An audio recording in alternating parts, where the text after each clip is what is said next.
తప్పుకోవాల్సిన పరిస్థితి వస్తుంది. పోలీసులు అఫీషియల్స్ కలిసి ఆ నియోజకవర్గంలో ఏదో ఒక విధంగా తెలుగుదేశాన్ని కేవలం ఒక్క సీటు గెలుచుకున్నటువంటి తెలుగుదేశాన్ని గెలిపించాలని తాపత్రయపడుతున్నటువంటి సందర్భంలో నేను ఈ పని చేస్తే తప్పేంటంటే నాకు అర్థం కాల. వాయిదా పడిన తర్వాత దీనిలో జయచంద్రారెడ్డి గారు ఉన్నాడు ఒక ఆయన పాపం లింగమయ్య గారు ఊరే. ఆ జయచంద్రారెడ్డి సహాయం చేస్తున్నారని జయచంద్రారెడ్డి ఇంటి మీద పడి కొట్టారు. లింగమయ్య అడ్డం వెళ్ళాడు. 30వ తారీఖున అతి దారుణంగా చంపేశారు లింగమయ్యని. ఆ లింగమైన పరామర్శించడానికే జగన్మోహన్ రెడ్డి గారు వెళ్ళారు, మాట్లాడారు. ఏం చేస్తున్నారండి పోలీసులు నాకు అర్థం కాలేదు. ఇలా జరుగుతూ ఉంటే ఈ పోలీస్ వ్యవస్థ, లా అండ్ ఆర్డర్ను కాపాడవలసినటువంటి పోలీస్ వ్యవస్థ తెలుగుదేశం వారి కొమ్ము కాస్తున్నప్పుడు, దౌర్జన్యం చేస్తున్నప్పుడు, వారి పక్షాన్ని నిలబడినప్పుడు ఏం చేయాలి నువ్వు నాకు అర్థం కాలే. అత్తిల్లో కూడా ఇదే పరిస్థితి. అత్తిల్లో కూడా మొత్తం అత్తిల్లో ఉన్నటువంటి పరిస్థితులు ఏంటంటే తణుకు నియోజకవర్గంలో అత్తిలి వెస్ట్ గోదావరిలో కూడా ఇదే పరిస్థితి. 20 మంది ఎంపీటీసీలు, వాళ్ళు 4, ఎవరు తెలుగుదేశం 2, జనసేన 2. దానిలో ఒడంబడికలు 2.5 సంవత్సరాల వాళ్ళు 2.5 సంవత్సరాలు వీళ్ళు అని మాలోనే ఒడంబడికి చేసుకుని రాజీనామా చేశారు.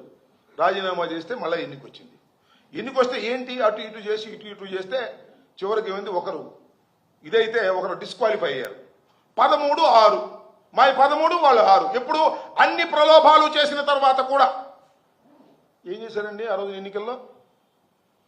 పాపం మా మాజీ మంత్రివర్యులు నాగేశ్వరరావు గారు వాళ్ళందరినీ వెంట పెట్టుకొని పోలింగ్కి వెళుతుంటే మొత్తం తెలుగుదేశం వాళ్ళు ట్రాక్టర్లు వేసుకొచ్చి మోటార్ సైకిల్ వేసుకొచ్చి అడ్డం వచ్చారు. వెళ్ళలేదు, తిరిగి వెనక్కి వచ్చాడు. మొత్తాన్ని తీసుకుని మొత్తం 13 మందిని తీసుకుని ఎక్కడికి వచ్చాడు? ఆయన ఇంటికి వచ్చి ఆయన ఇంట్లో కూర్చున్నాడు. ఇంటి చుట్టూరా చేరారు. చేరి పెద్ద పెద్ద కేకలేస్తున్నారు.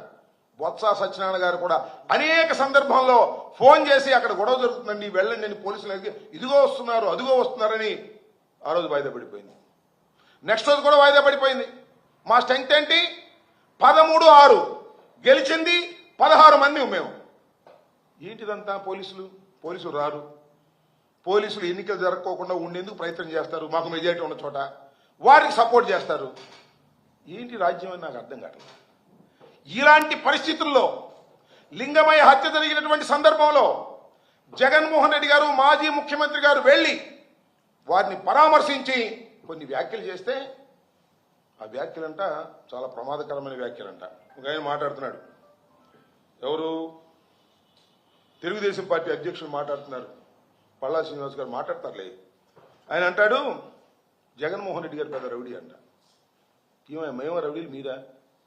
పోలీసులను అడ్డం పెట్టుకుని రౌడీజం చేస్తున్నది మేమా మీరా? చెప్పయ్యా పార్టీ అధ్యక్షుల వారు చెప్పండి.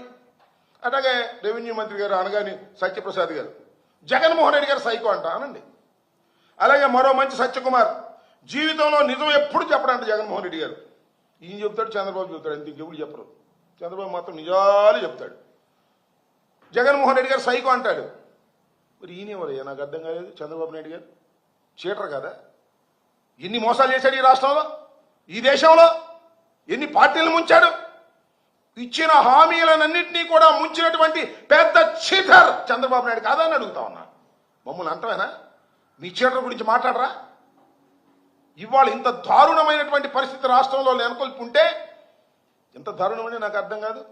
రౌడీజం చేస్తారు, కొడతారు, హత్యలు చేస్తారు, హత్యా ప్రయత్నాలు చేస్తారు. పలనాడు జిల్లాలో నేను రిప్రజెంట్ చేసినటువంటి జిల్లా ఇంతకుముందు గ్రామాలు వదిలిపెట్టి వెళ్ళిపోయారండి. ఎన్నికలు జరిగిన తర్వాత రక్షణ లేక వెళ్ళిపోతే తిరిగి రావడానికి వీలైనటువంటి పరిస్థితులు ఇవాళ కూడా పల్నాడులో కొనసాగుతూ ఉన్నాయి. దీనికి బాధ్యులు ఎవరు? పోలీసు వ్యవస్థ కాదని అడుగుతా ఉన్నా. పోలీసు వ్యవస్థని మీ గుప్పెట్లో పెట్టుకొని ఇవాళ రౌడీజం చేస్తున్న